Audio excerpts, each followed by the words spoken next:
So you said fire here really fake. Probably fire. They're like tractor too. Yeah, they're supposed to be running some airspeed. I see lightning just now up that way. Supposed to Hey rain. Thomas, did you get the email from the daddy pictures? Okay. Yeah, I haven't opened it up yet because I was in a conference call Okay. all day. So. Okay, just wanted to make sure you got it. Thank you.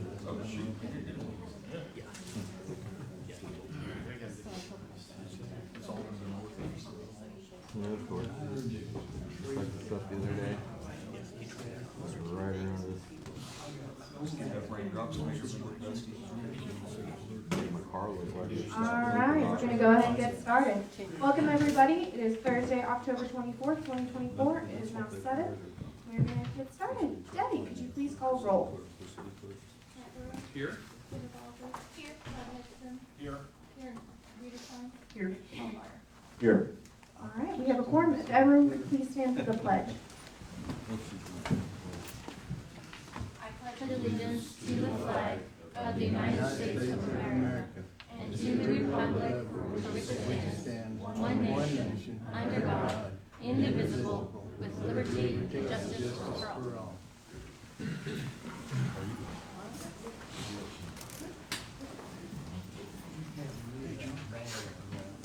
Move on to approving tonight's agenda. Council, any questions about tonight's agenda? I do have one change that I'd like to make. We do have some friends here for a proclamation, and I think they've deserved their day. So I'd like to move them up to item A under item 6 for the proclamation of National Foster Youth. So moving that up. The item originally C, 7C, we're moving that up to 6A. And shifting all of that section down. Any other changes, council? I know that we need a 30-minute executive session at the end, correct? What was that for? Non-elected personnel. Non-elected personnel? Yes. Any other changes, council? None. Alright, seeing none, I would entertain a motion. I move we approve tonight's agenda, moving item 7C to 6A. Is there a second? Second. I have a motion by Todd, second by Karen. All in favor say aye. Aye. Carries 5-0. We'll move on to approving tonight's consent agenda. Council, any question about tonight's consent agenda? Seeing none, I would entertain a motion. I'll make the motion to approve the consent agenda. Second. I have a motion by Matt, second by Karen. All in favor say aye. Aye. Carries 5-0. Now we move on to communications section A, Proclamation National Youth Foster Youth Month. Whereas every voice matters, using your voice effectively as a powerful tool to affect change. That is why the Selfless Love Foundation began declaring in 2019 October as Foster Youth Voice Month. And whereas through impactful stories from young people who have been in the child welfare system, the national campaign will help to change the lives of foster children now and in the future. And whereas fostering the voice of youth in our community is essential to promoting their well-being, empowerment, resilience, and whereas by recognizing and supporting foster youth, we contribute to creating a nurturing environment that facilitates their transition into adulthood with the confidence and success. Now, therefore, be it resolved that I, Ashley Velasquez Coleman, Mayor of the City of Kechi, Kansas, do hereby proclaim the month of October 2024 as Foster Youth Voice Month, encouraging all citizens to recognize and support the voices of foster youth in their community. Now I want to invite Courtney Price-Duke up to the mic so she can speak. Good evening. So I'm here representing Culture Creations in Alexandria Ware, but I work alongside her, and I myself was in the foster care system, so I know what it feels like to have somebody else tell my story and for that to get misconstrued. So just doing this makes foster youth feel like they do have a seat at the table and that their voice should be heard, because it should be. if changes are being made about your life, you deserve to be sitting at that table to tell them how it needs to be changed. So thank you so much for this proclamation, and can't wait to see all the changes that continue to happen inside Kansas. Thank you. Thank you so much, Courtney. And if you'll stay up there, I'd want to get a picture. Yeah.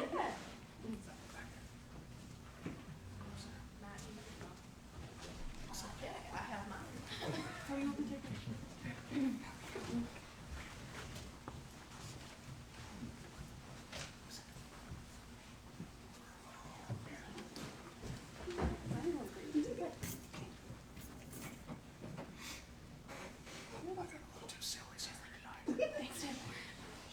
Thank you so much.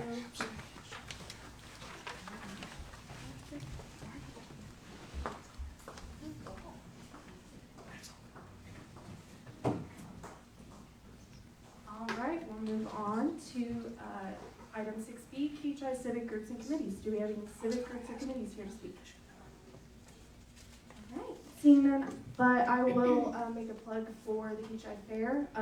Next Thursday here at City Hall, we're handing out candy in the community room, a punch cookie candy, and it's from 4 to 6 p.m. Sorry, 6 to 8 p.m. I have too many dates in my head. So 6 to 8 p.m. on Thursday night here in the community room. All right, we'll move on to Kechi Good News. Council, any Kechi Good News? I have Kechi Good News. Does staff have Kechi Good News before I move forward? We Okay. don't, nothing. Okay. So, we have two really cool events happening on October 26th. Edward Jones is doing their chili cook-off, and that's from 12 to 3 p.m. Check out Edward Jones's Facebook page to get more information about that. And also on October 26th, from I believe 6 p.m., they open the doors to 6:30. They start eating. Sunnydale Community Center is having their cookout. So go up to Sunnydale and visit their community center. I also I'm super excited to say that we have a new business going in, kind of behind City Hall, I guess, where Vintage Rhinestone was part of it. Neon, I had it in my notes and then I lost it, sorry guys. Neon Hat Bar. Neon Dreams Hat Bar. So, is going in and they open later this month, or early November. So super excited about them coming to town. So, I'll close Kechi Good News and move on to public comment. Debbie, do we have anyone for public comment? Ed. It's your turn. Oh, my turn? Yes, hi, sir. If you'd like to come up, state your name, and you'll have 5 minutes. Let me get my timer. My name is Ed Parker, former mayor of Kechi. But I'm here to find out the reasons why Teresa is not working for the city of Kechi any longer. She is well qualified, and I've known her for years. I just wondered why did the city council let such a valuable asset leave this office? She was really great city clerk, and I understand she had another duty that she was working on. But I'm wondering why in the world would you let a well-qualified person get out of your hands? You should have been able to fit her in somewhere, somehow. And I don't even know if she would be willing to take a lesser job. But I just wondering what was the circumstances that were so great that this council let her go. I have quite a few people I know that are quite upset that this happened. And what I would like for you to do, to explain to me and people in this building, why in the world did you not try to keep her?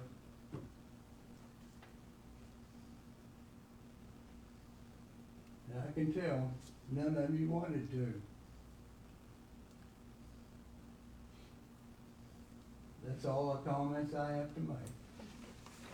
I just wanted you to know my opinion, and quite a few people I know are voters want to know the same thing. Thank you. Thank you. Debbie. Joan Harris. Joan. Joni Harris, 109 West Chippewa Street. Thank you, members of the council, for hearing the citizens of Kechi and upholding the character of the Arts and Business District and deciding to vote for the denial of the liquor store conditional use permit. Now, I have a few other issues I'd like to address with you. Number 1, please reinstate the park board as defined by Kechi City Ordinance, Chapter 12, Article 2, Public Property Park Board. If any changes might be considered as it is reestablished, perhaps a consideration of meeting quarterly instead of monthly, unless the need to meet more often occurs, such as playground equipment replacement.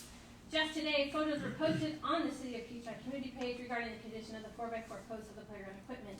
Please move reactivating the park board to immediate action. Number 2, July 13th, 2023, PEC presented the Water and Sewer Master Plans to the City Council and the public. While the presentation led to the council considering up to a max mill levy increase of 48.63 for the 2024 budget season, no further discussion has occurred with the governing body over the past year plus. With the ongoing drought in Kansas and Wichita water restrictions in effect and still no rain for Cheney Lake, what is the City of Kechi's water conservation plan? And what is the plan should Wichita Water not be able to continue ongoing service to its current municipal customers?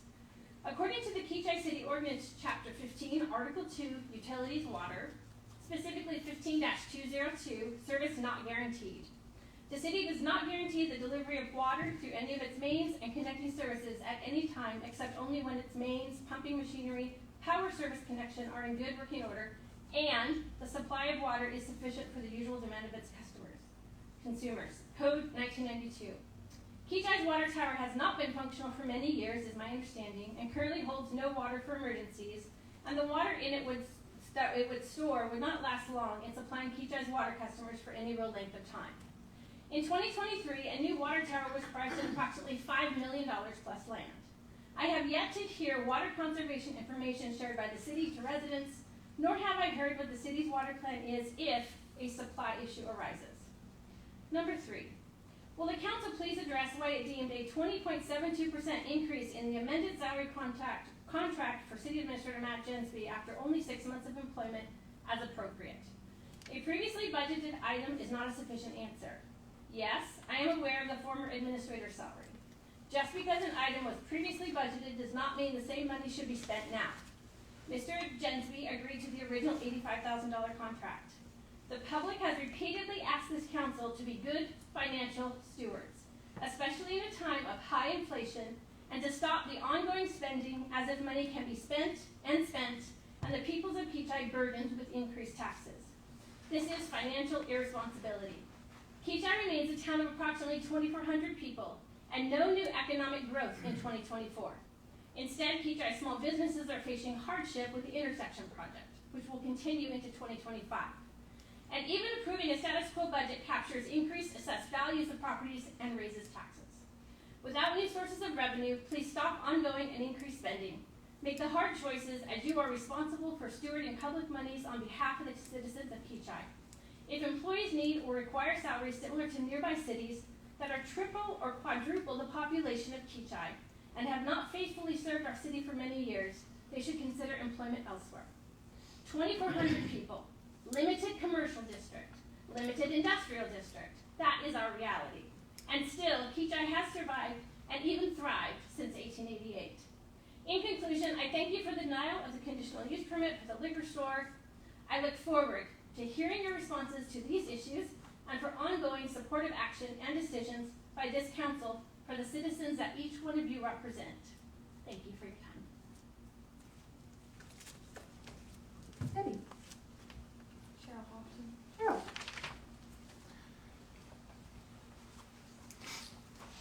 Cheryl Hobson, 622 North Shawnee Circle. Just gonna come in here and tell you my feelings tonight. I'm disappointed. I'm disappointed in all of you. I think that if you were to let go of an employee that has been here for many, many years, who is well represented and respected in this community, is loved by many, is a wonderful neighbor. Unlike Ed. What do you mean? Now, I don't know the circumstances. I do hope that you had an investigation that was third party, that was honest and ethical. I can't imagine that she has done something so terrible so that you just fired her. It is so unlike her. And the other thing about that is the optics. Optics are bad. For those of you that are not quite used to that term, I've been in business now for 40 years, been in management for over 25 years. You may do some things, but you need to pick a time and a place to do them. Are you really sure that there couldn't be a resolution? As a matter of fact, it was really almost, when you guys came out and did your motion, it was almost like you were proud of it. And I think that's very sad. I think that's very sad. I have lost confidence in this town. I know that a lot of other people have lost confidence in this town as well.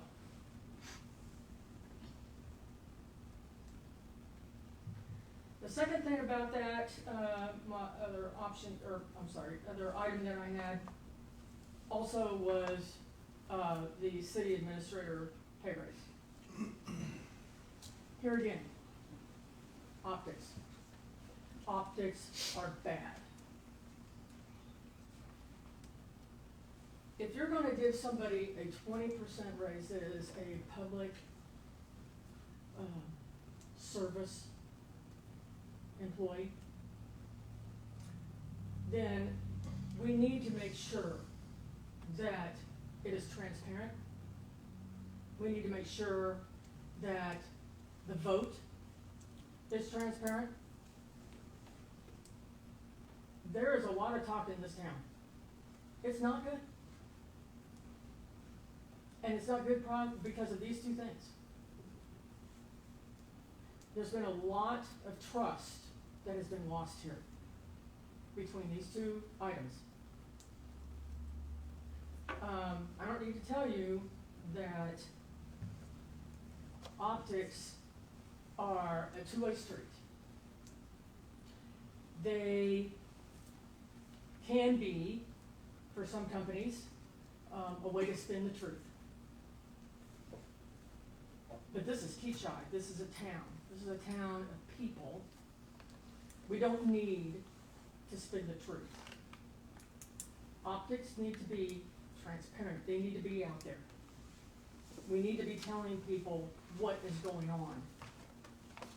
And when we're hiding, or at least it is optical, that the city council is hiding behind something that they fired a person that has been a pillar of this community, and they give the city administrator, after he's been here 6 months, 20% raise. And like Jody says, maybe it was in the budget. I don't care if it was in the budget or not. You don't go anywhere and get a raise for 20% after you've been there 6 months. There is something wrong with that. And if there's not, if it's above board, fine, great. Then let's talk about it. But when you go and do a vote that we're not privy to, It's not fair to him. It's not fair to us.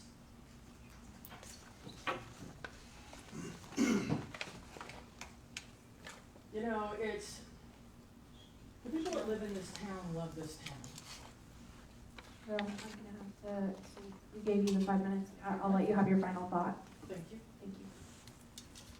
The people in this town love this town. And the people in this town deserve the respect from you to know what is going on, why you do what you do. Thank you.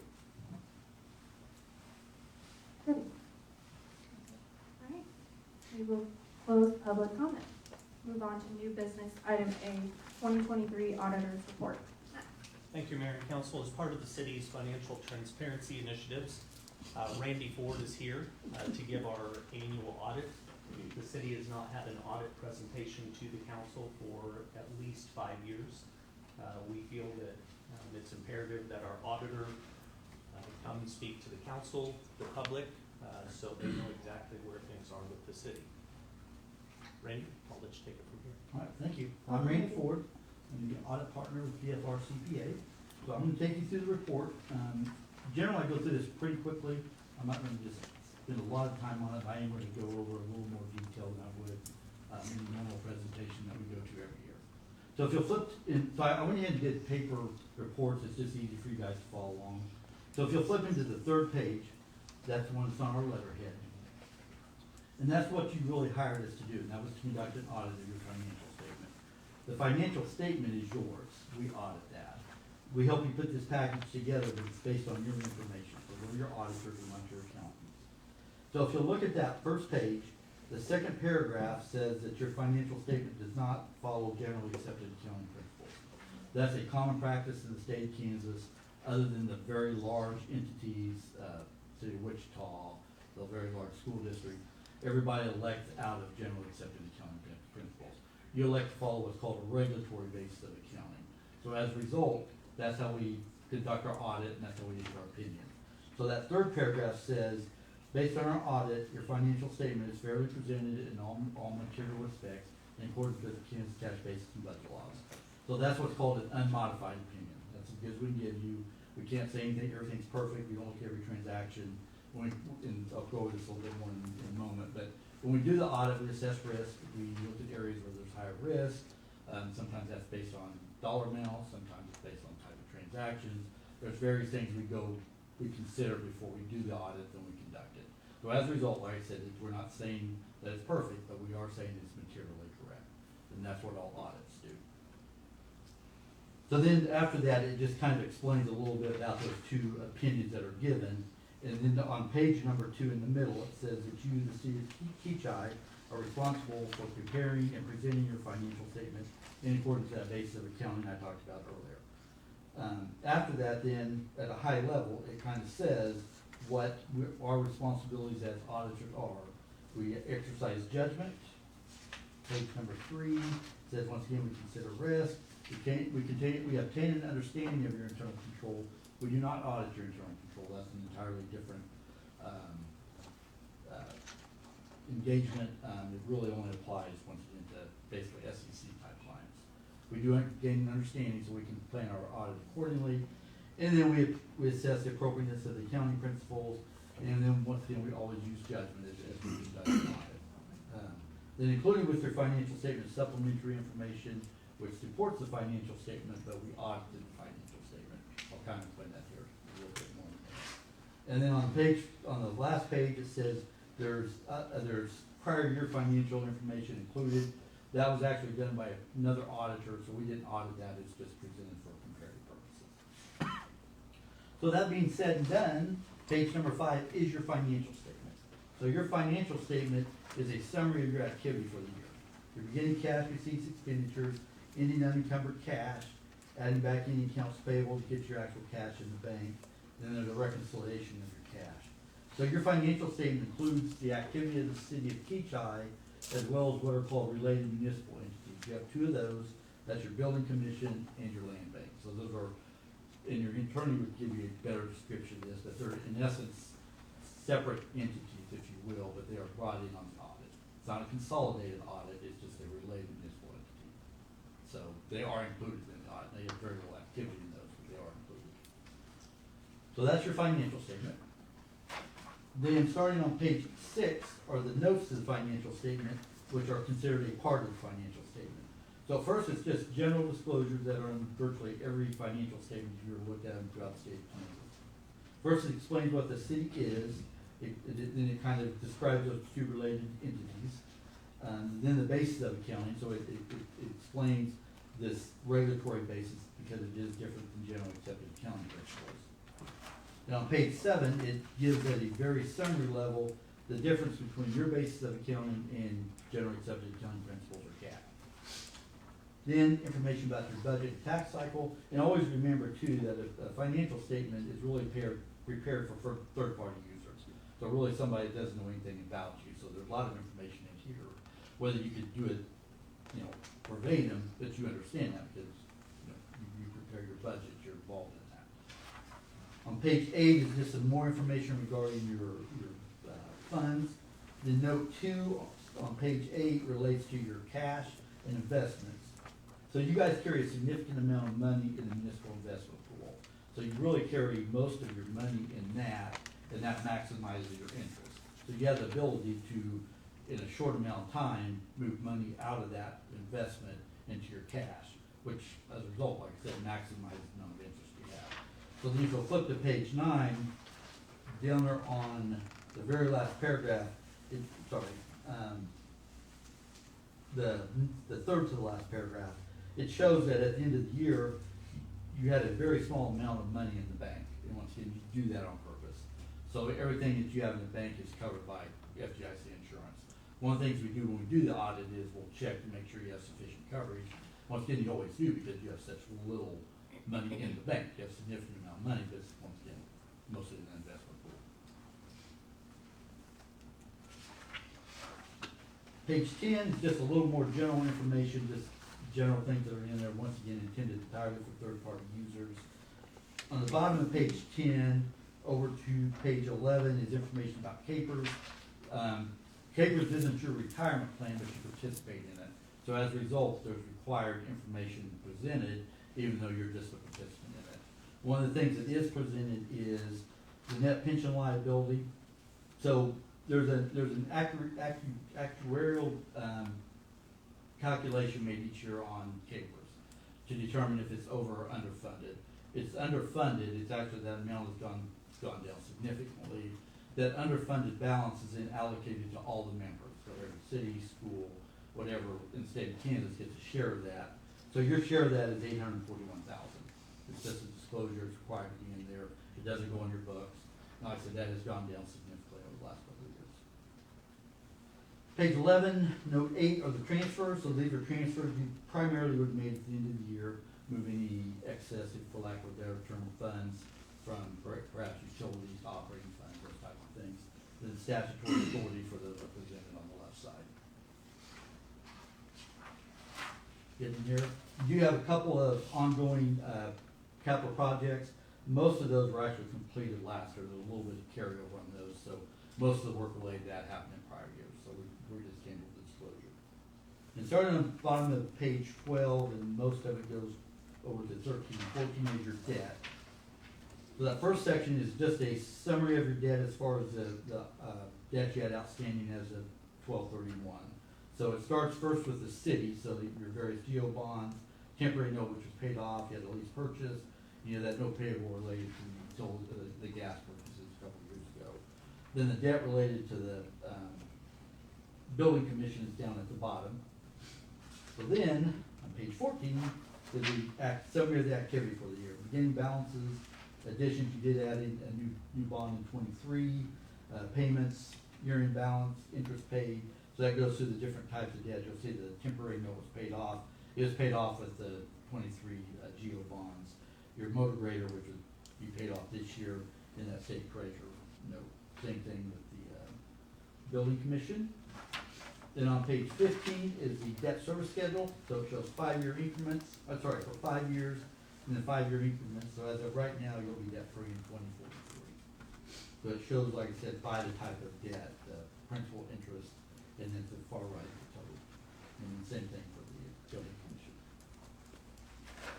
So that's your financial statement.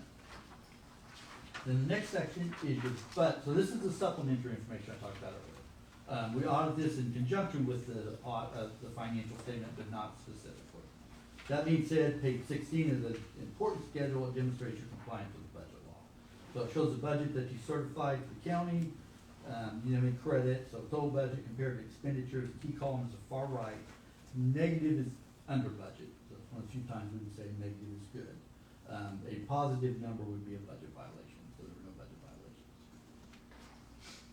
So then after that, I won't spend a lot of time on this, it then presents each fund with a little more detail, but all these schedules starting on page 17 are summarized in either one of those first two schedules, either on page 15, page 5 or 16. So I'll start with the general fund and just use the categories within the budget.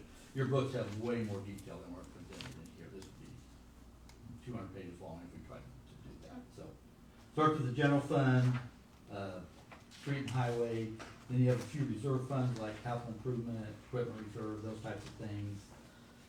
Then it starts with the budget funds again on 24, which would be bond and interest.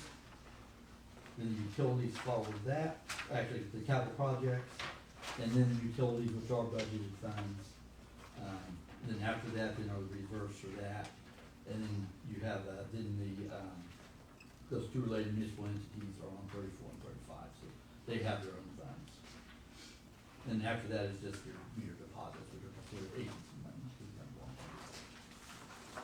So that's a semi-quick run through that. So as part of the audit, I did have to make a few entries. The first 4 related to the prior year audit. The auditors accrued some expenses at the end of the year. So those payables are still on your book, so I had to make an entry to reverse those off of there. In essence, it was deducted the prior year and paid this year. There is, in government accounting, generally you got one entry, I've got 2. There is some money related to liquor tax. That's required to be half in general and half in your park fund. And so part of those didn't get properly classified. So I had to make an entry to move them out of the general fund into the parks fund. It was $6,000, wasn't a large amount. And then lastly, there was a transfer that was corrected, but it was corrected incorrectly. So you basically got a revenue and expenditure, and they should have netted, so I netted those. That's the only interest. Nothing really. The only thing changed in cash balances was the $6,000 that went out of general into parks. So then as far as the audit, I only have one comment. Not a finding, really isn't significant, but it is something that needs to be addressed. So you, if I use the wrong terminology, please correct me. So I think when you hire a police officer, they get a signing bonus? A sign-on bonus. Sign-on bonus. Yes. That's paid quarterly. So what you've been doing is, when that's paid, you give them a separate check at the same time they get the regular check. Well, the IRS considers that to be supplemental pay. So when you get a supplemental paycheck, there's a requirement to have a flat 22% federal withholding and a 5% state. Well, you're just running it through your normal payroll. So as a result, according to the IRS guidelines, you weren't withholding enough. To fix that, you either need to do one of two things: do that, or just include it with the check that they're getting. In which case, you can break it out separately, but it's just got to be wrong with that check. So not a big non-compliance, but it needs to be corrected. So other than that, I didn't really have any problems. Lastly, is this 2-page letter. It's just, even though it doesn't say this, had I come across any significant findings, difficulties, issues obtaining documents, cooperation, they'd be reported in here. I didn't have any of your staff got me everything I needed. Generally, your audit would be done earlier. We didn't get this until April, so it was a little bit late. But like I said, there were no problems as far as the information. It's a big only adjustments I had. So.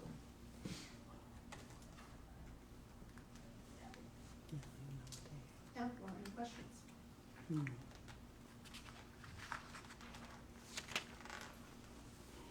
guess mine would be for Matt. We corrected the things that he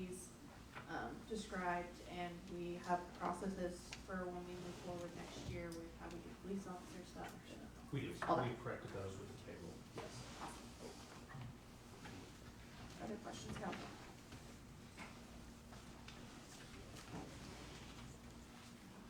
So, just general summary, everything looks pretty good, a couple minor corrections. Yeah, yeah. I'd just like to thank you and Matt both.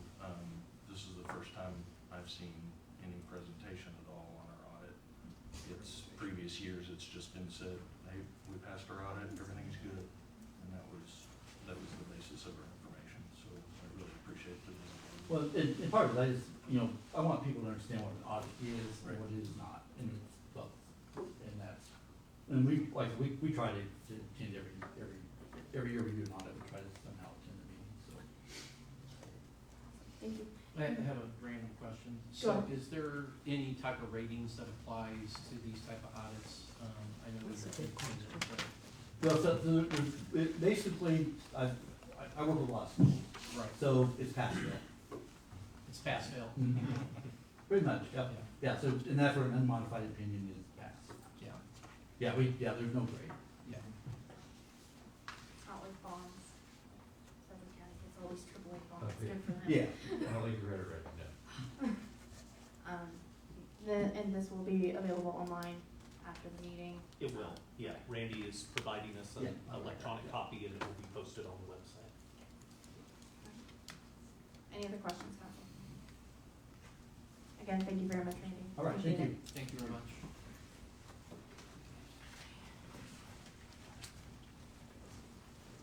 All right, move on to item 7B, zoning ordinance, Kechi Township.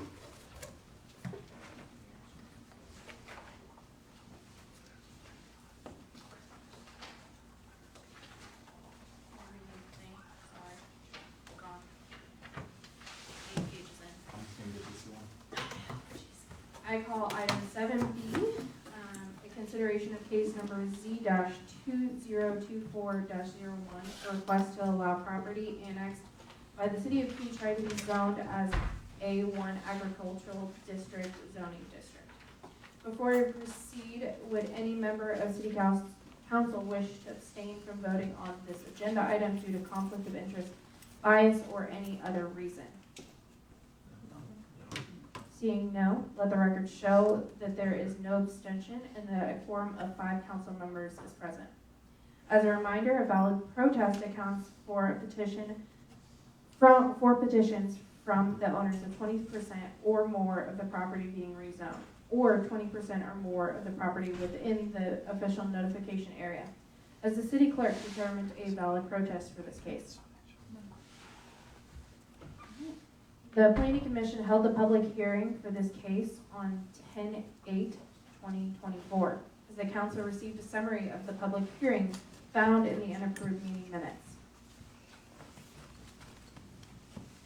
Does the council and everyone present on the case believe that public hearing was fair and impartial?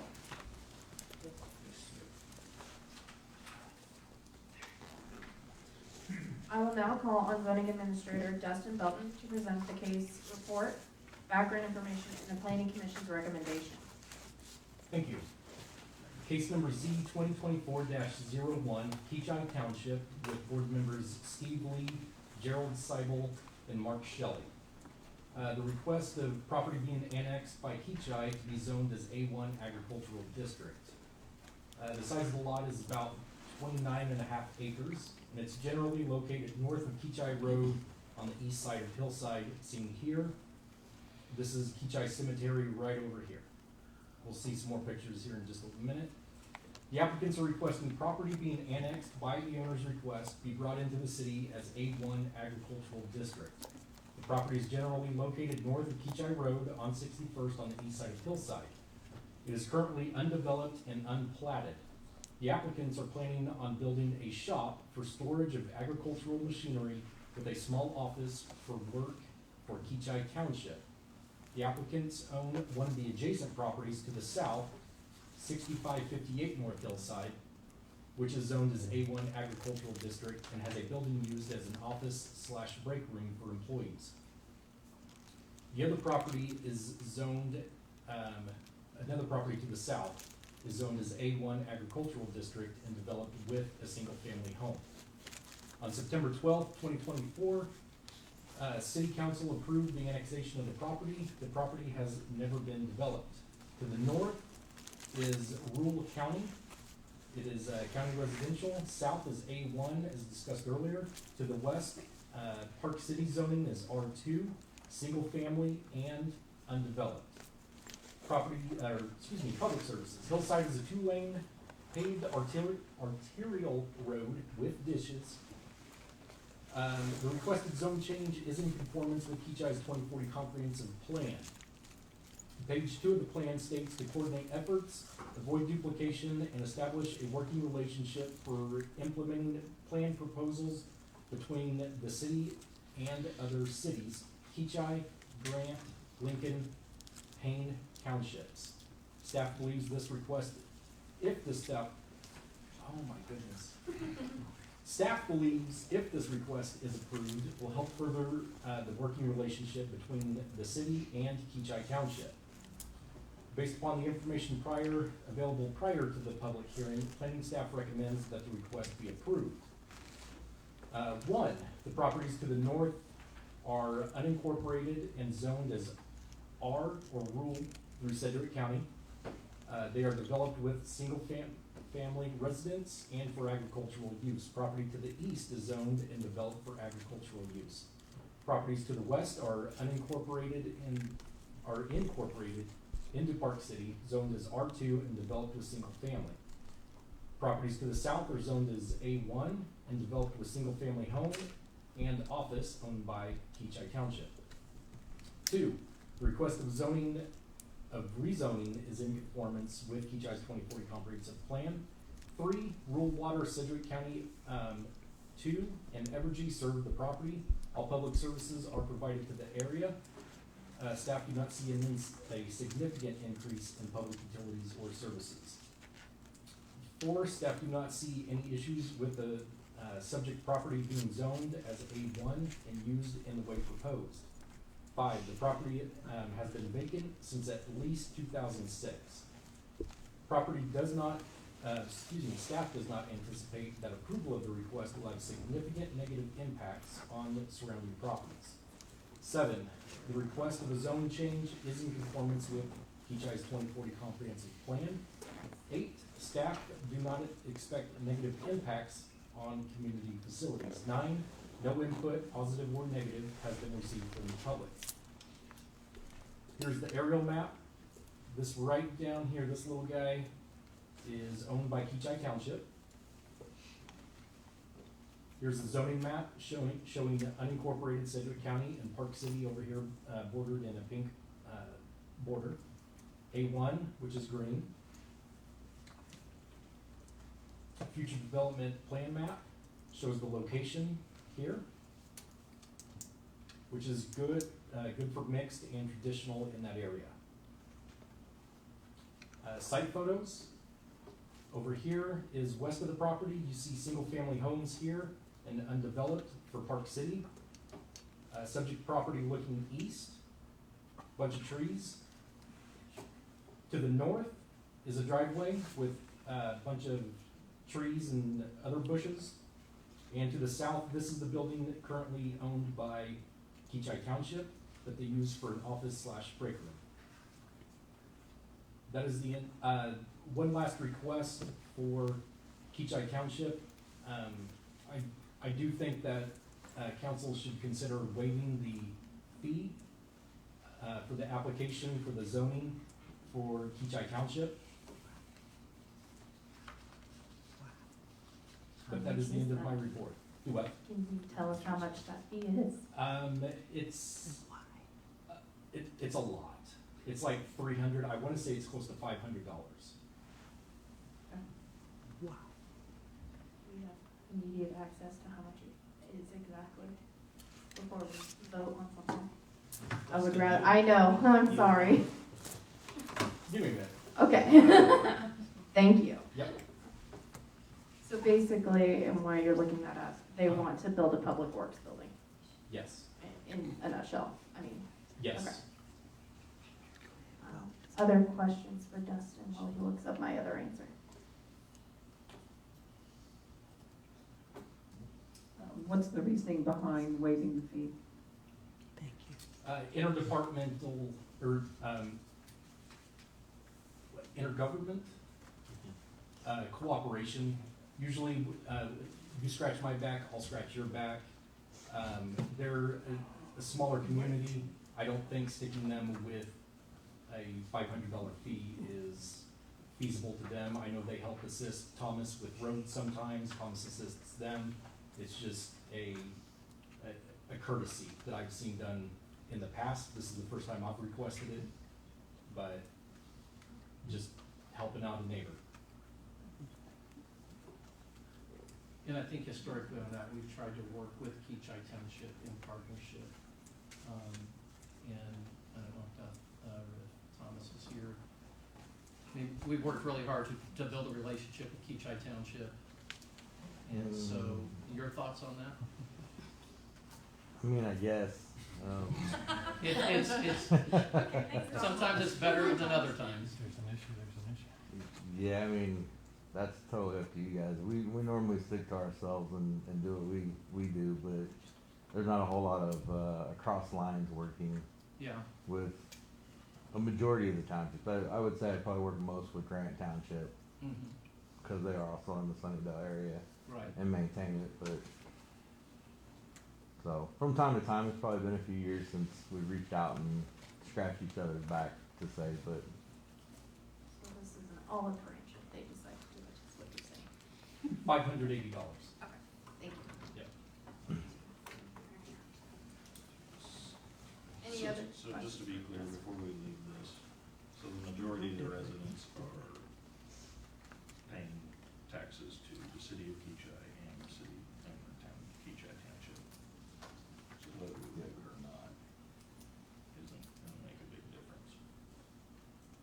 Those citizens of Kechi who fall in the Kechi Township pay a proportionate amount of a township tax or a certain On our mill tax levy is statements, assessed. Kechi Township is Yeah, on. they pay some to the township.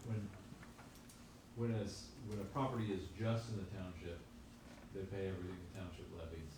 When the property is in the city limits, it pays the cities obviously, and it pays some of the township, certain portions of the townships, but some of it goes away when they're in the city limits. So it's a little bit kind of, you know what I mean? It's like, yeah, it depends on where they are, but ultimately, yes, the taxpayers of the township are gonna have to pay that fee at some point in time.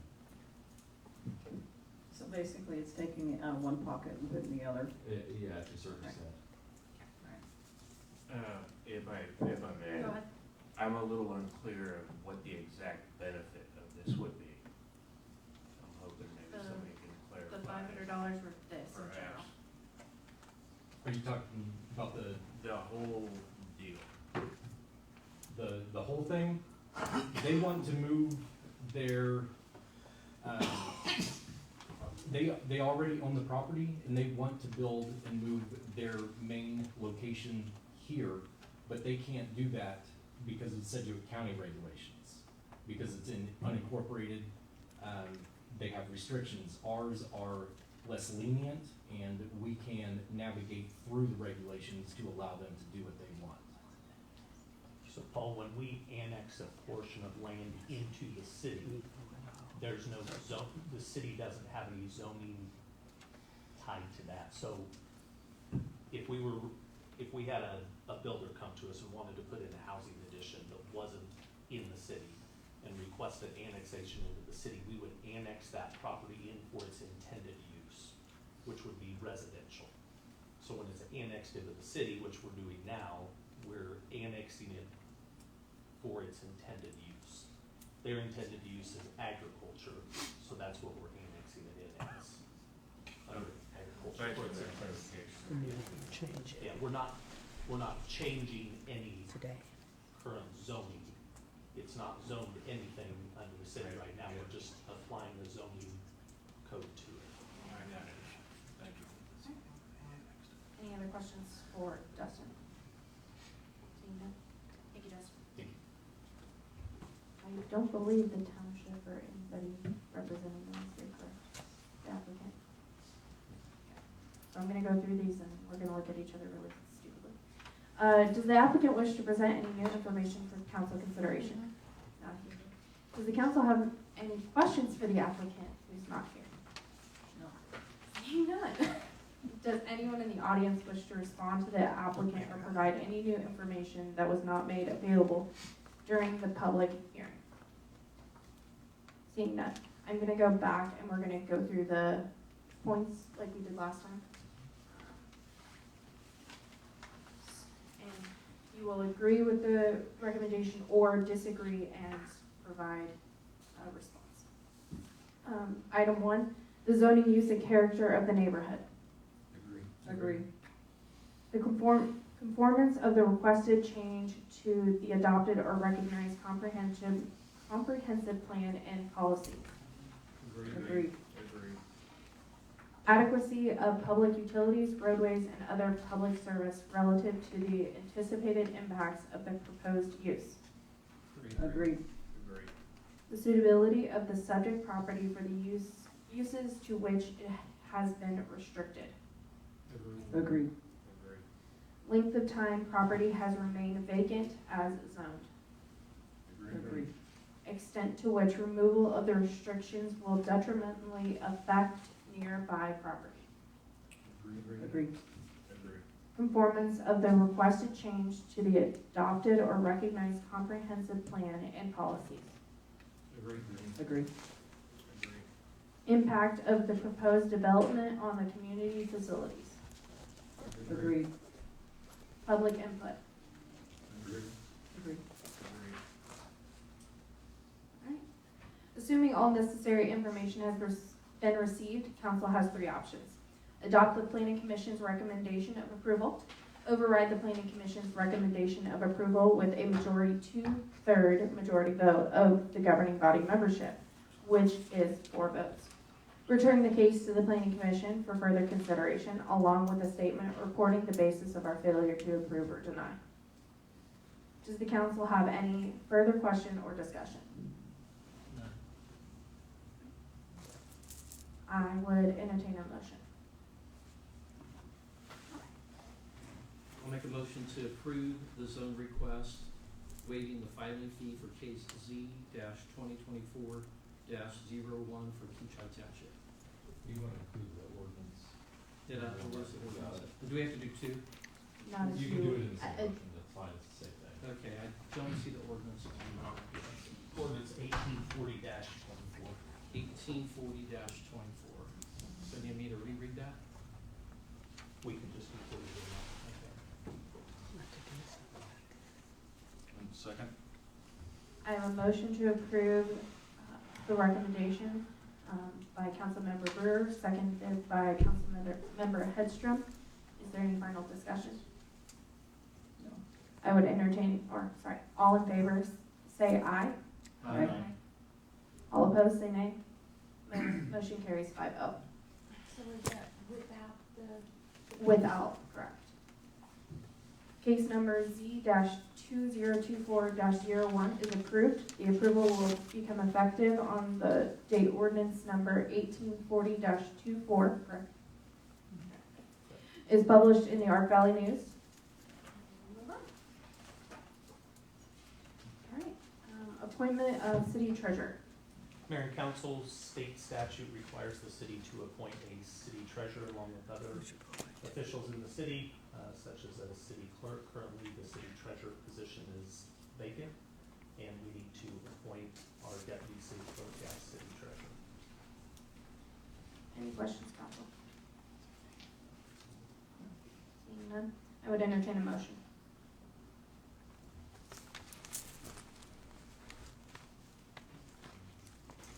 I move that we approve the mayor's appointment of Crystal Brown to serve as Kechi city treasurer in accordance with KSA 15-204 and City Code 1824-23 and 1-404. Second. Second. I have a motion by Karen, second by Matt. All in favor say aye. Aye. Carries 5-0. Move on to item 7E, KMIP resolution. Sorry, I was ahead of myself. In in order for us to assign people to manage our investment pool for the city, the Kansas Municipal Investment Pool, referred to as KMIP, we have to change anything in the system. We have to have a resolution by the city council to designate new administrators for that system. And this resolution assigns our current city clerk and deputy city clerk for administrators to that. We have two for redundancies. One is gone, the other one can fill in that position as well. Any questions, council? Seeing none, I would entertain a motion. I move that we approve resolution 24-772 designating the city clerk and the deputy city clerk as authorized representatives for KMIP and authorize the mayor to sign. I have a motion by Karen, second by Todd. All in favor say aye. Aye. Aye. Carries 5-0. Move on to old business 8A, NRP discussion. Mayor and Council, at the September 12th meeting, we tabled this discussion, and we're bringing it back to the council again. We had talked about the NRP Neighborhood Revitalization Plan at a past meeting. We wanted to do it when all council members were present. I'm going to hand out.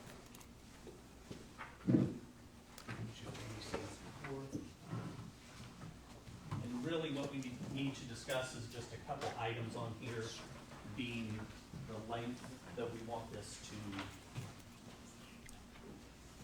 to go, and the areas of the city that we want it to apply to. So we will first start with the areas of the city. I have a map up here on the screen with just kind of some little red squares around areas. If you look towards the bottom of the map there, you see two squared areas that incorporate the arts and business district.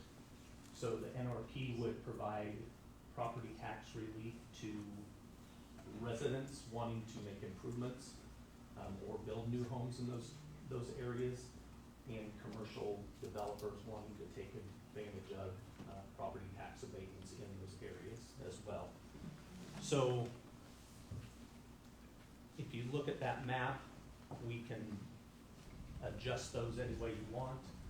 What we will do with council's approval, we will bring back more of a specific map with legal descriptions and everything of those specific areas, which is required as part of the NRP. If you look at the top part of the map, that's up around Eldersley Farm area up there. There's a developer who has contacted the city and is wanting to put residential development up there and has inquired about something like this. So that is why that area is included in this as well, for that residential or possible residential development that they are talking about.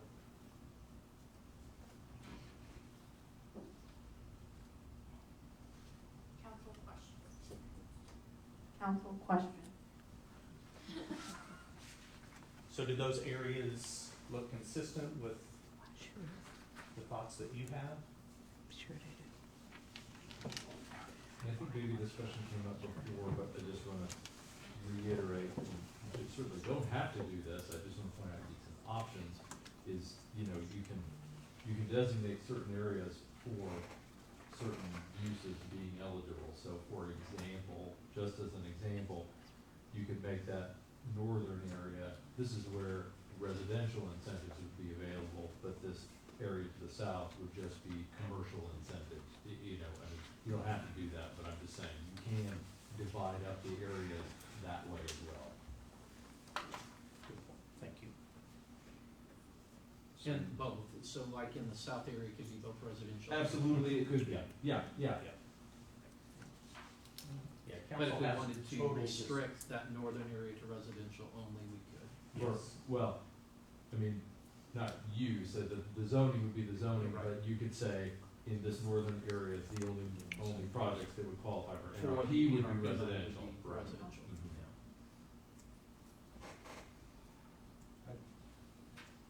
I'd like to hear everybody's thoughts on for the arts and business district, maybe we just make that commercial, since I don't know if we're wanting to promote residential development.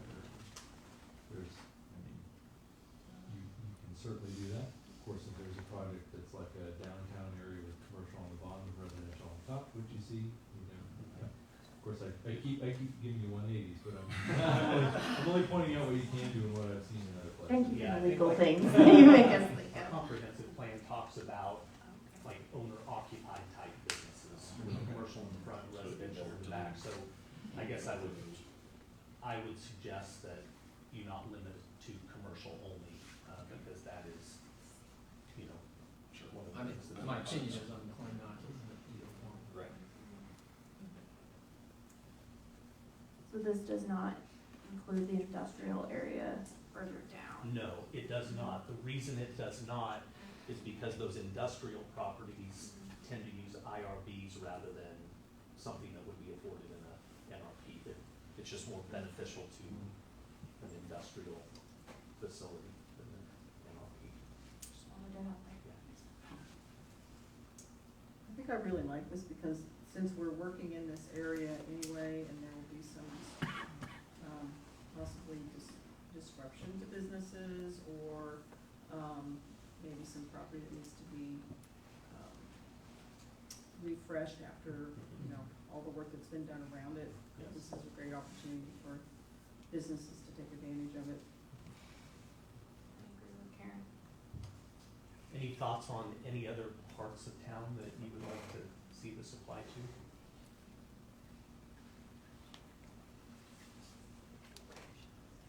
Not that I can see. Or you could tell me other areas of town like residential wise that you are more suited to residential development because of access to utilities.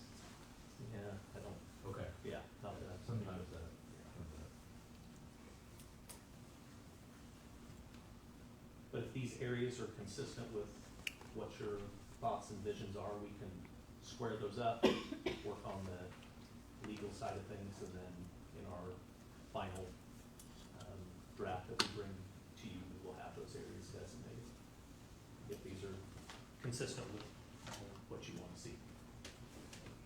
Specifically the Arts and Business District, that Yeah. corridor on 61st Street and corridor on Oliver as well. Correct. Please move forward with that. Okay, very good. The other thing is the length of time that you would like the NRP to apply. Cities do it anywhere from 1 to 10 years. The average is kind of 5. As I look through them, some cities are 3. I think 5 would be a good point for us. We're trying to stimulate growth in that area, giving people the opportunity to know it's there, come and see Kechi, go through the process of acquiring property, takes a little longer than a year. So I think 5 years would be a good benchmark. Now, of course, we can do anywhere, I don't know if there's a time. 10 is generally the limit, considered. The only other thing I'll say about that is because we will be asking the county and the school district to participate as well. Every time this gets renewed, whether that's 3 years, 5 years, 7 or 10, we have to go through that process with those entities again. So there is a little bit of work to renewing it, so that's a balancing act of what's the right time period. In your experience, have you seen it better with 3, 5, 10? 3 comes up real quick. Yeah. 5, I generally see 5 and 10. Okay. And even 5 comes up there sometimes, but that's totally for you guys to decide. My opinion is more inclined towards 5. Would be fine with that. So are you saying like that we could renew it after? Well, when I say renew, it's Yeah. generally, it kind of treat it like a renewal, but you have to go through the process all over again. Okay. Now, you have the opportunity to adjust it, of course, at that point, anytime you want. A lot of cities, they just say, "We saw no issue with it last time, so we're gonna re-adopt the same plan for another 5 years." In that though, Andrew, it has to go back before the other Correct. taxing districts Yes, as well. yes, yes. So, and that's the second part of the question. If we make it 5 years, do we want to include just Kechi taxes or other taxing entities for Kechi, which I would suggest as well. That will, we will have to go to them and ask them to be a part of the plan, of course. But that's what we would prefer. It would give them the biggest advantage to have all those property taxes abated rather than just keep them. I think the answer to that is yes. Yes. Yes. Sorry, I was looking at white trim. Yes. Okay, last question, highlighted on page 5. We talked about rebate periods. The rebate during the NRP would be for rehab of residential, would be 100% for 5 years of the improvements. New construction would be 50% for 5 years. And then commercial and industrial would be on a graduated scale over 10 years, the first year being 100%, second 90, year 10 ending in 10%, and then everything would go back onto the tax rolls. Pretty standard formula for all cities. Any changes you would like to see there, or stay And in then just clarification, the rehabilitation, 100% for 5 years is just for the portions. the increase? Yes, Correct. not The the original total, property. only the increase in the property value because of those improvements. The other thing to consider is if the plan will last 5 years and you leave a commercial schedule of 10 years in here, that commercial schedule will still apply even if your plan has expired, because you will have approved one of those things within the period. So some cities like to say, well, if we're only gonna have a 5-year plan, we're only gonna put 5 years. Now, that is less of a benefit because, you know, you can't re-up it for the entity, but I wanna be clear about if we have a 5-year plan and you have a 10-year schedule in here, whoever you approve within that 5 years will get the full 10 years, if that's what you intend, and that's pretty normal, but sometimes it causes confusion. Even if that's in year 5, it's 10 years. Yeah, right, if somebody applies in year 5, they're gonna get that same 10-year schedule, even if the plan then expires 6 months later.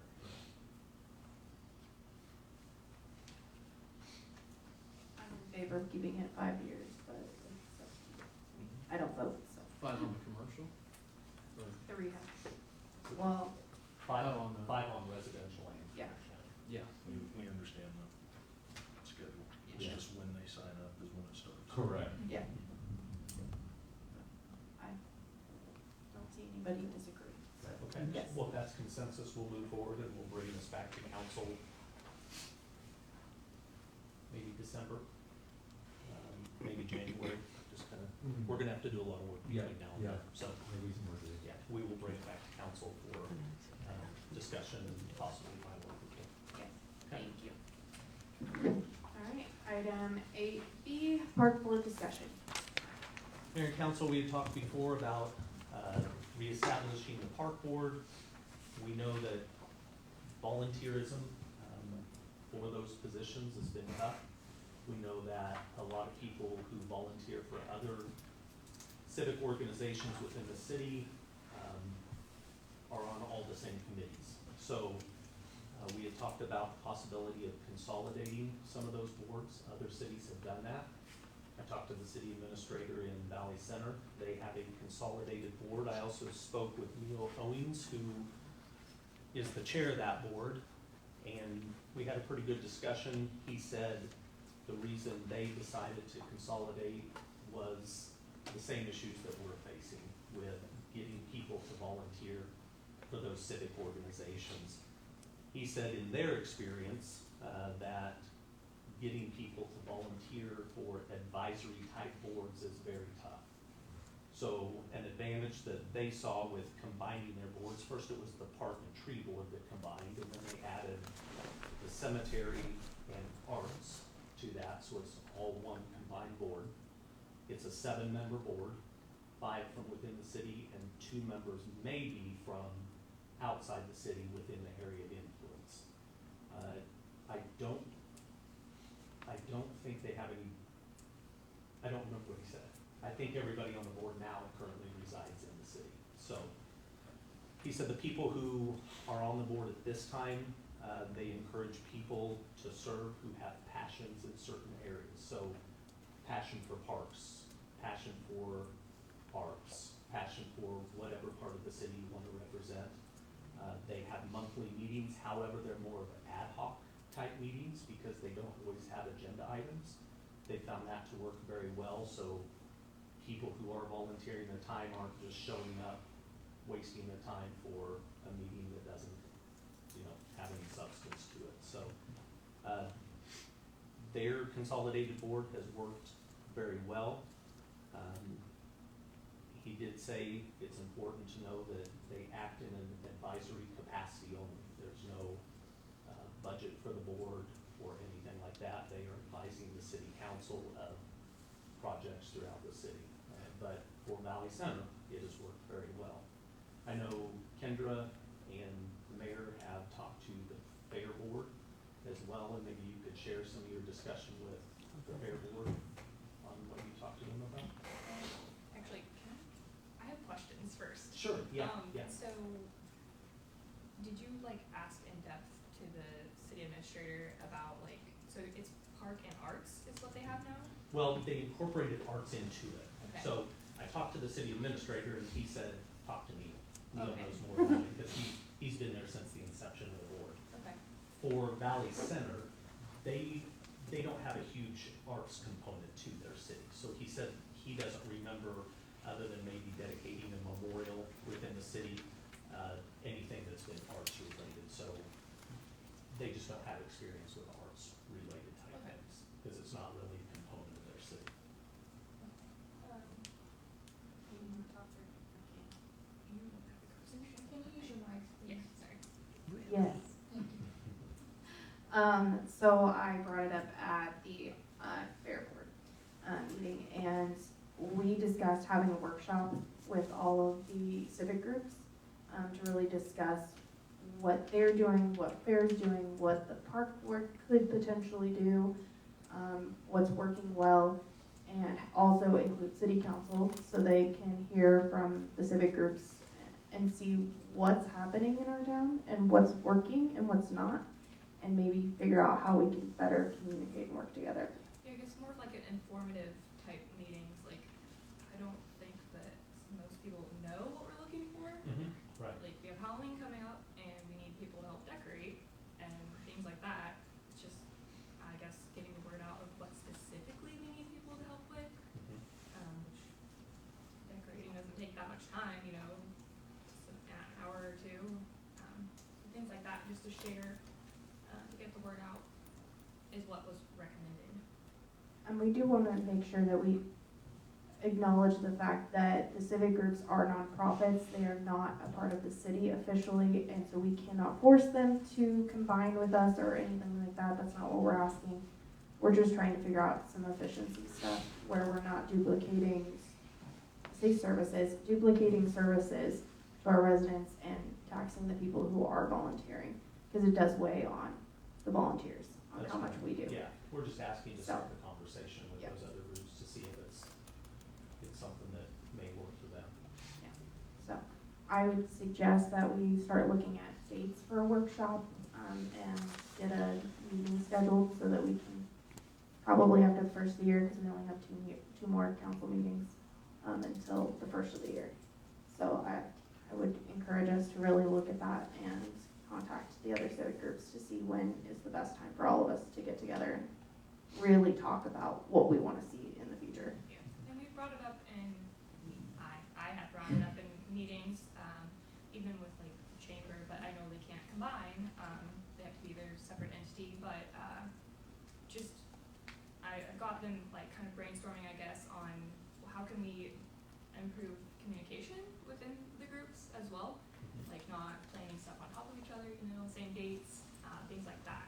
So we've gotten the conversation started, I don't know a solution yet. Gotcha. Agreed. Yeah, more or less. Yeah. I have a question. Would this, stop or slow down the reestablishment of the park board? Yes. Because if we end up, well, I mean, we have to find 9 members currently. I've had Nine, isn't it? No. I think it was seven Seven. with one, and then one council member? That Is it one? So that's 8. Okay, so I'm off So by I think 1. it's 8. Okay, so I'm off by 1. Duly noted. So we would hold off on reestablishing the park board? I've had one person contact me about, 2, okay. A council member's husband and one other person contact me about being on the park board since we started these conversations. Okay. Could we like include that in the, Yes. I don't know what we're calling it, but the. Newsletter? scheduling? No, Yeah. like when we meet to discuss all of The workshop. Yes, workshop, Yeah. sorry. The reason I say that is the park playground equipment continues to deteriorate. Mhm. And also the berm that is at it would be the north corner, the entrance continues to deteriorate, and I just like to see that ball get rolling again. So just saying my thoughts.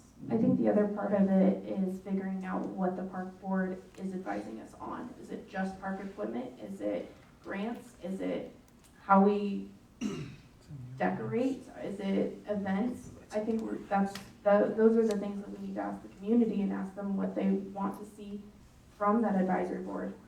And I mean, I'm getting a couple people, but not enough of an idea of what we're trying to get out of it. Is there an opportunity at the workshop to discuss that then? Yes, With, that would be so my it would be an intention. open to the public, Yes. not just the current board? Correct. Okay. Yeah, that's what's being suggested as a workshop. Thank you To for the discuss that. clarification. Yes. Todd? Two items. One, can we put out a formal request to everyone to submit their names if they're interested? Thank you. We have done that No. for months. No. Not recently. It was in the Art Valley News. We posted on Facebook. We have done this. We did it for a year. We did. You did not. Okay, I'm not gonna get into a back and forth with the audience tonight. This is a council discussion. We have done that, but yes, I agree with you. We can do it again. So what would be the proper way for the workshop that, yes, we are requesting, people to volunteer for this? We don't know exactly, we understand it's gonna be a workshop, we don't know exactly what it's gonna look like, but that, yes, we do want names, and then maybe that'll help us make the right decision. Yeah. Yeah, You know, we'll if we- put that out, we'll put it out on social If we media. That's fine. if we very surprisingly get a flood of volunteers, maybe it's not the best decision to combine these. Sure. So, Sure. maybe it help us make the best decision. My second question is, with the park board is an official advisory committee, I believe. Or Yes. advisory board. Yes. Matt, you mentioned the Valley Center doesn't have a budget for that. I don't believe our It doesn't park have a board has budget. ever had an official budget or anything like that. Yeah, Is- I don't know that they have. Is there a concern of combining the city park board with civic groups? Legally, is there a concern? Yeah, we can be flexible about that and make the code and all that fit the way you want it to work. And as far as if they have different budgeted funds, that's okay. They don't have to be, governed by different boards. You just have to make sure the right money's coming from the right fund. Any other discussion, council? Nina? So, kind of the consensus that I hear from the council is advertise for volunteers for a park board. Put that out again on social media and the city's website. And we can put it out in the length as well.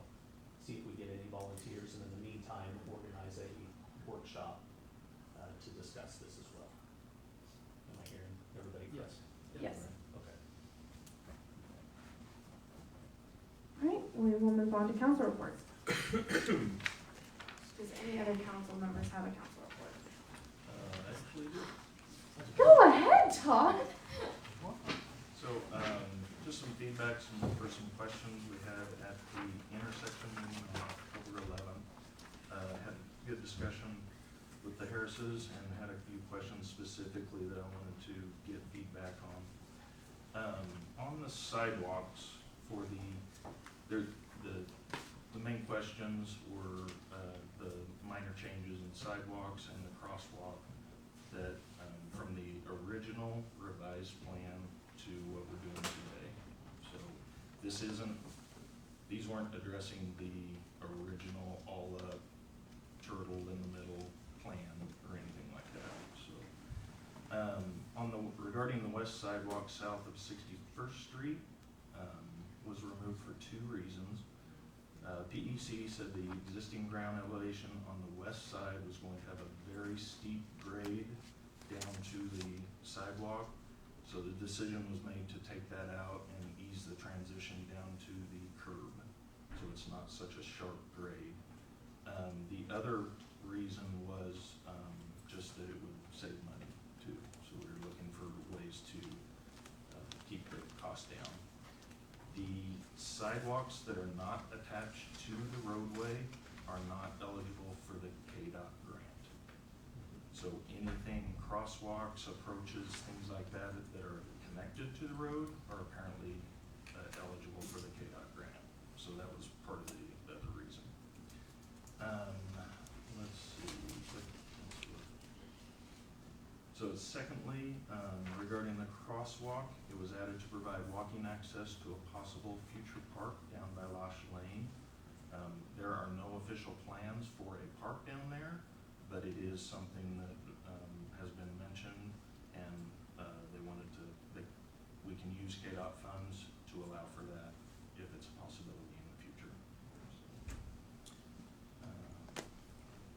And thirdly, sidewalk down to the east of Oliver on the north side of 61st Street was extended to provide better walking access down to Old School and any future businesses down in that location.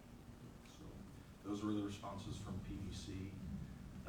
They said all of these were discussed with the previous city administrator and KDOT, and all were considered minor changes in the overall scope of the project. So that's the feedback I got from PDC. Thank you very much. Any other council reports? So I failed in my attempt to get this out, my council report out into the packet officially, but I do have copies if members of the audience would like my council report, a physical copy, and it will be in the copy that will be reposted on the online part so that people have it. I'll try to read quickly, and Debbie, you'll have a copy of this so you don't have to hurry through me. We posted another Mayor for a Day, so I encourage all young adults and young leaders. I'm seeing 2 in the back who could potentially do it. I know writing an essay isn't fun. I'm sure I would accept something if you wanted to tell me a story about Kechi. I would accept something.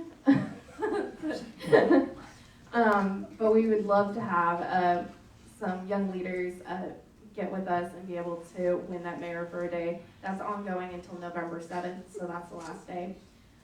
We're working on the 2nd edition of Turtle Talk, and hope our goal is to have that out by November 1st.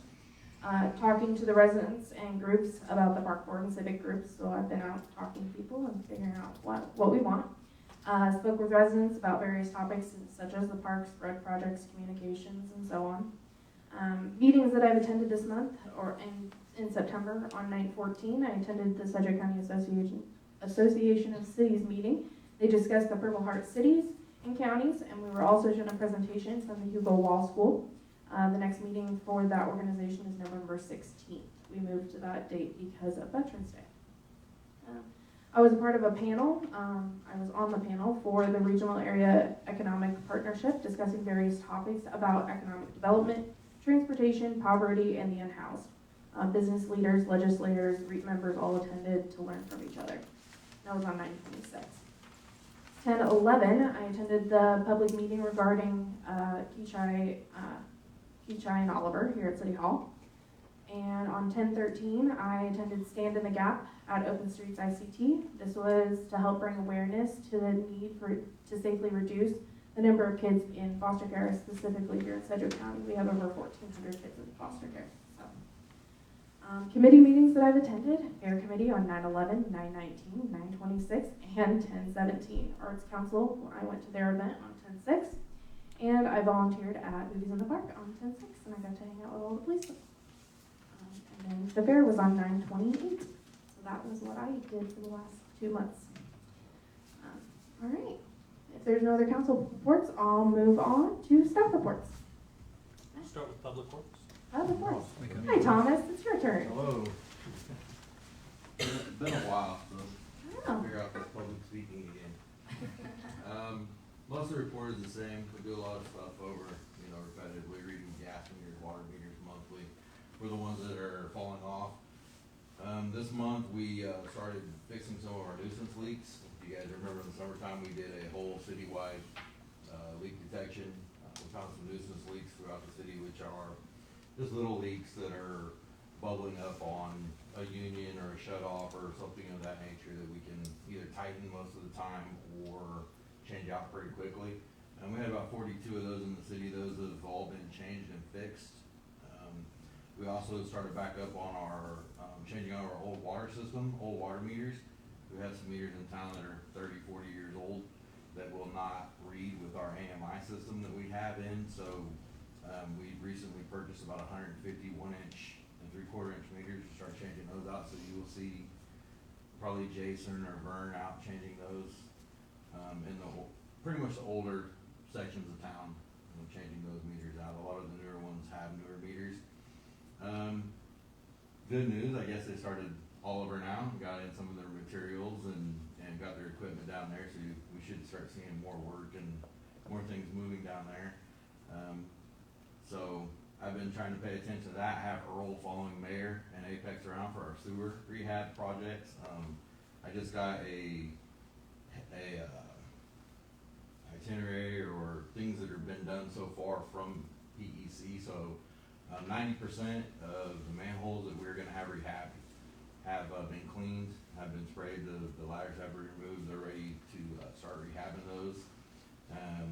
We haven't started, we got most of the lines that needed to be relined done, except for the points that we're waiting on point repairs. So if you've seen in front of Cargs, that sewer there was about 10 foot deep.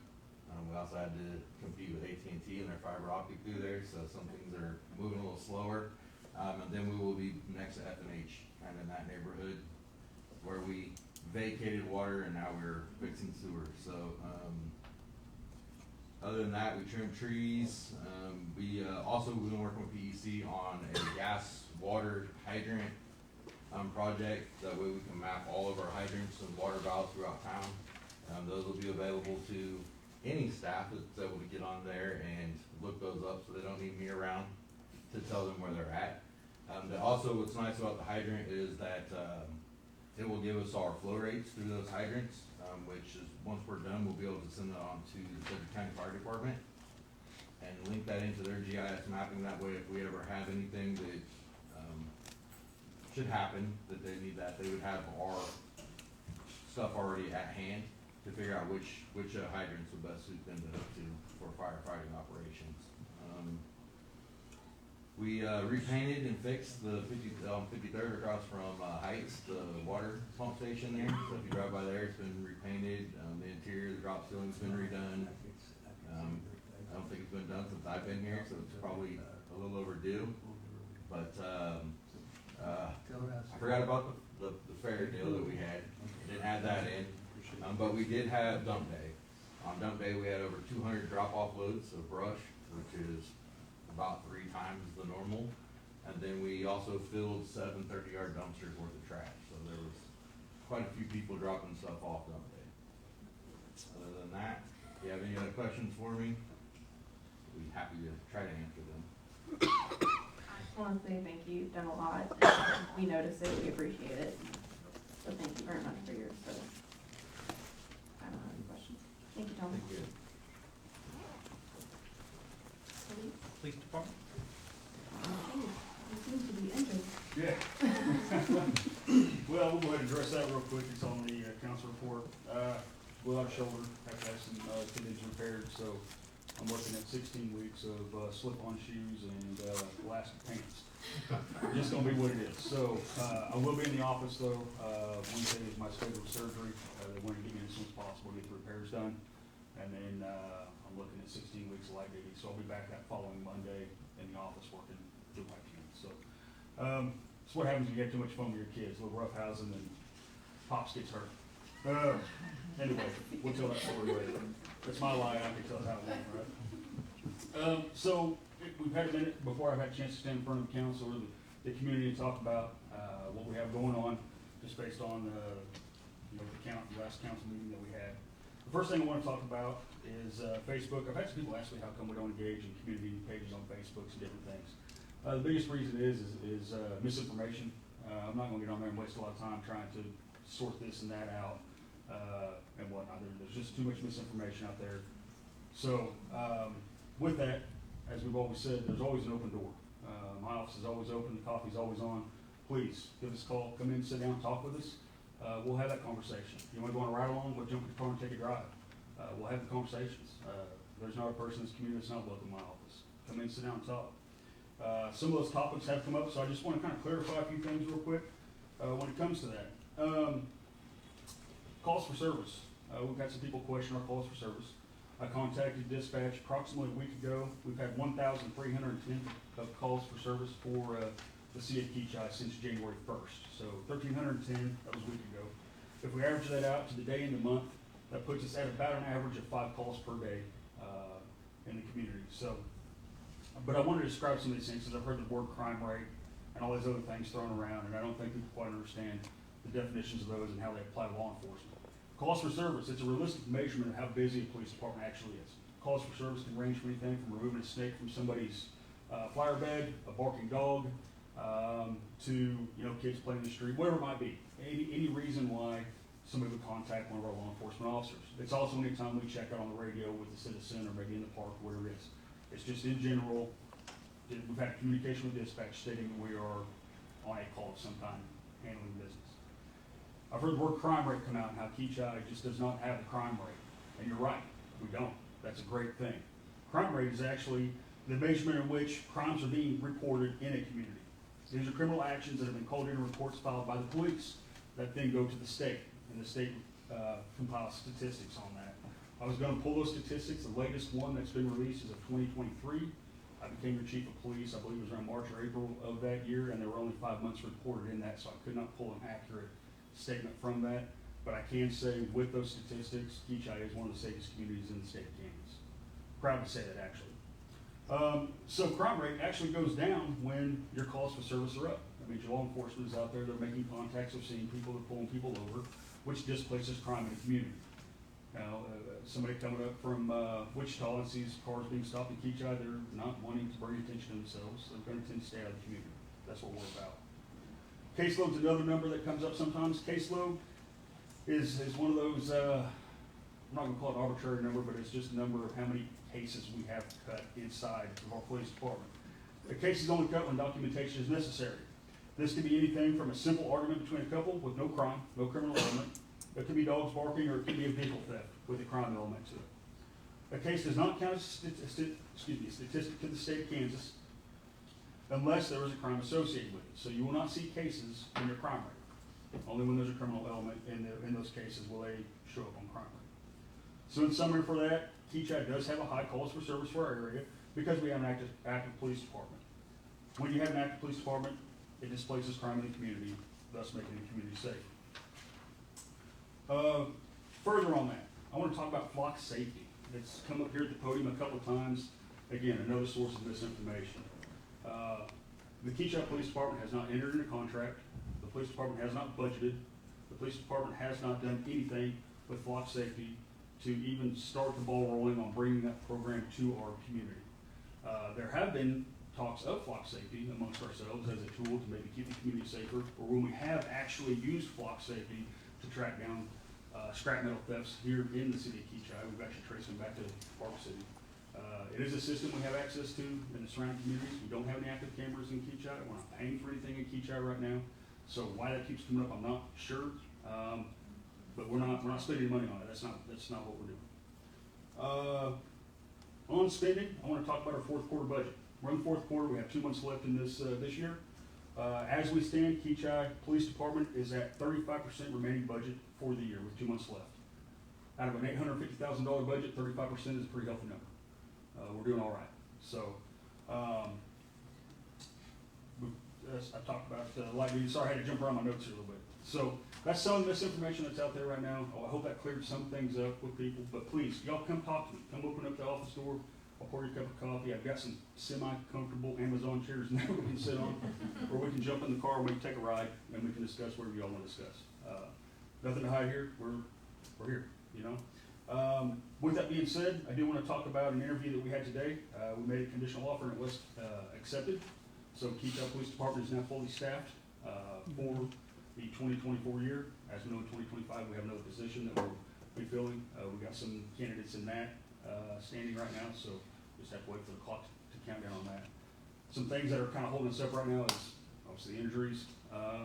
We've got an officer in training right now at the academy. We'll have another officer in FTO once he starts with us hopefully this next week.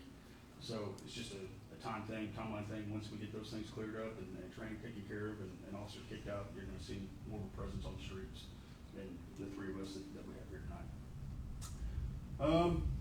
Good news, October 30th, CPR, first aid, Narcan, it's filling up. That's online, check it out. If you guys want to take it, sign up. It's free, and we'll hand out some Narcan while we're there. I think we got 15, 18, something like that right now, close to 20 signed up. So any more seats available, come hang out with us. Halloween night, the police department will be out with candy, so watch out for us. Unfortunately, I will not be able to be there. My surgery is the evening or the day before, so I'm going to have to rest up that day. But that's your council report. So a lot of information, like drinking out the garden or a fire hose right now, but I just want to make sure I got it all in there without wasting anybody's time. Any questions? Just what time is the Narcan first aid CPR training? I want to make sure that's. I have to look at it. I didn't make a note here. Oh, okay, to you. I believe it's 5 to 7. Second, 5 to 7 p.m., sir? 5 to 7, thank you. 5 to 7 p.m. Okay. Thank you very much. And you contact Officer Watson through your Please. email to sign up. Email or calling, yes. Okay, thank you very much. Any other council questions? It was very thorough. We wish you luck in your surgery. We are sorry you were hurt. Glad you were having family fun time, but please stop hurting yourself. Yeah. Right, can I just add one thing? Yes, Chief please. just told me that Movies in the Park this weekend Yes, has been canceled Yes. because due to of injury. him. Yeah, what the heck? I'm sorry. I'm sorry. We'll have an extra one as soon as I can. Okay, well, thank you very much, sir. Appreciate you. All right, planning, zoning, stormwater code enforcement, and everything else Dustin does here. Not a lot. No. Okay, so zoning, as you know, several cases have gone through planning commission and city council. We're planning on having a speaker from PEC next month, on November 12th at the planning commission meeting. His name is Lance, and he's gonna go over training for the commissioners. I encourage a couple of you to show up or watch it via Facebook. Some good information is gonna be handed out. I believe he's got a PowerPoint, it's maybe 10 to 20 minutes long, and no cases next month, so it'll be a short meeting. IT wise, the phone system has been adjusted to help with the front office on call flow, and it's still being adjusted. I'm working on a few other things for it, but it's gonna help out Debbie, Chris, and Officer Watson up there. A new computer has been ordered for the maintenance department.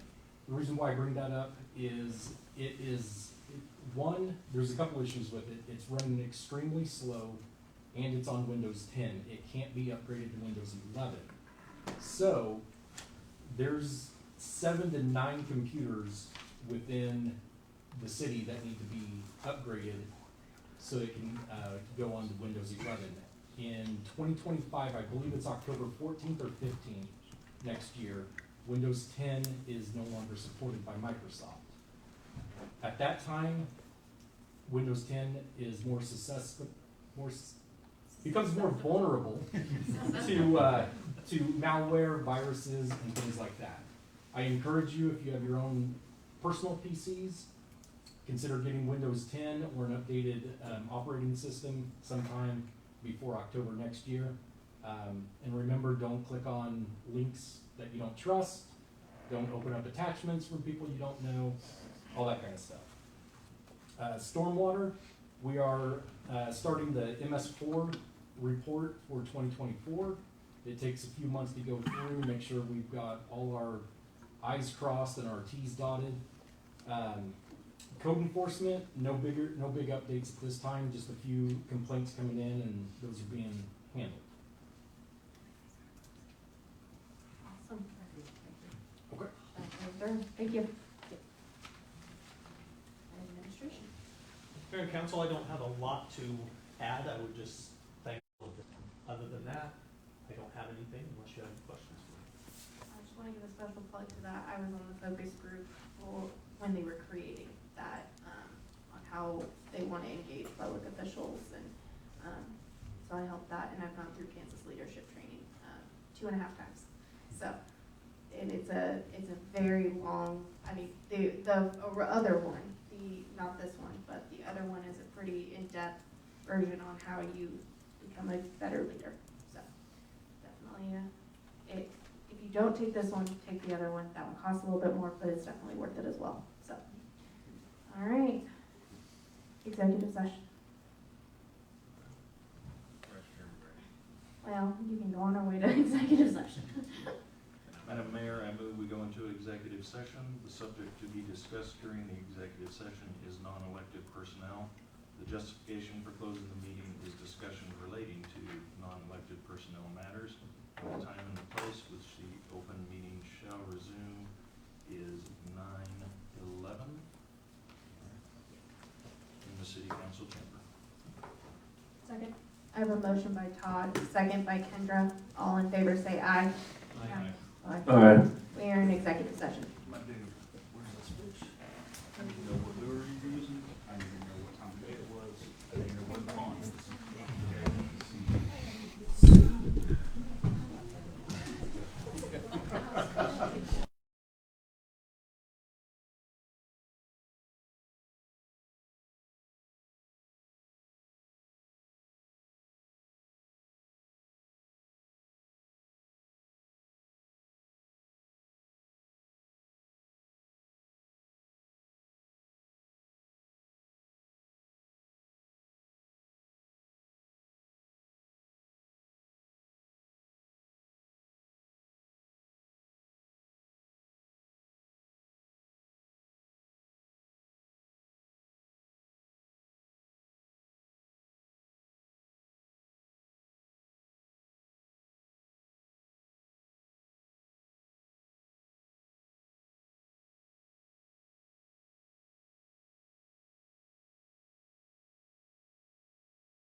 it's like changing the rest are in the churches or places like that. As we return to the regular meeting, I want to remind everyone that pursuant to Kansas open meeting statutes, no binding action is taken by the city council while in executive session. Last item on the agenda is adjournment, unless council has anything they'd like to discuss. Seeing none, so I would entertain a motion for adjournment.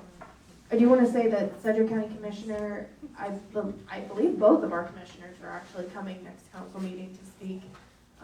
They just wanted to show their support and give a council or a commission update, so since we had to reschedule from September. All right, I would entertain a motion for adjournment. I move that we adjourn. I'll second it. I have a motion by Karen, second by Paul. All in favor say aye. Aye. Carries 5-0. We are adjourned. Thanks.